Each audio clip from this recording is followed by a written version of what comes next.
അപ്പോൾ ഇന്നത്തെ നമ്മുടെ വീഡിയോ ഫ്ലെയിം വൈൻ അഥവാ ഓറഞ്ച് ട്രംപറ്റ് എന്ന പ്ലാന്റിനെ കുറിച്ചാണ്. ഇത് ഒരു വള്ളിച്ചെടിയാണ്. നല്ല ഓറഞ്ച് നിറത്തിൽ കമ്പിത്തിരി കത്തി നിൽക്കുന്ന പോലെ കൊലയായിട്ടാണെങ്കിൽ പൂക്കൾ വിരിയാറ്. ആരുടെയും ശ്രദ്ധ ആകർഷിക്കുക ഈ പൂക്കൾ, അത്രയ്ക്ക് ഭംഗിയാണ്. അപ്പോൾ ഈ പ്ലാന്റിൻ്റെ കൂടുതൽ ഡീറ്റെയിൽസ് പറയുന്നതിന് മുമ്പായി നിങ്ങളിൽ ആരെങ്കിലും ആദ്യമായിട്ടാണ് ഈ ചാനലിലേക്ക് വരുന്നതെങ്കിൽ വെൽക്കം ടു മൈ ചാനൽ. അതുപോലെ നിങ്ങൾക്ക് വീഡിയോ ഇഷ്ടപ്പെടുകയാണെങ്കിൽ ലൈക്ക് ചെയ്യണം, സബ്സ്ക്രൈബ് ചെയ്യണം. അപ്പം നമുക്ക് സമയം കളയാതെ വീഡിയോയിലോട്ട് കിടക്കാം. ഫ്ലെയിം വൈൻ ഒരു ക്രീപ്പർ പ്ലാന്റാന്ന് പറഞ്ഞല്ലോ. ഈ ചെടി ആർക്ക് വേണമെങ്കിലും വളർത്താം.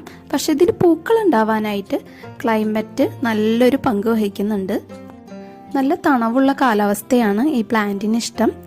മൂന്നാർ, വയനാട്, വാഗമൺ, ഊട്ടി, കൊടൈക്കനാൽ, കൂർഗ് ഇങ്ങനെ നല്ല ചില്ലായിട്ടുള്ള ക്ലൈമറ്റുള്ള സ്ഥലങ്ങളിലാണ് ഈ ചെടി സാധാരണയായി കണ്ടുവരുന്നത്.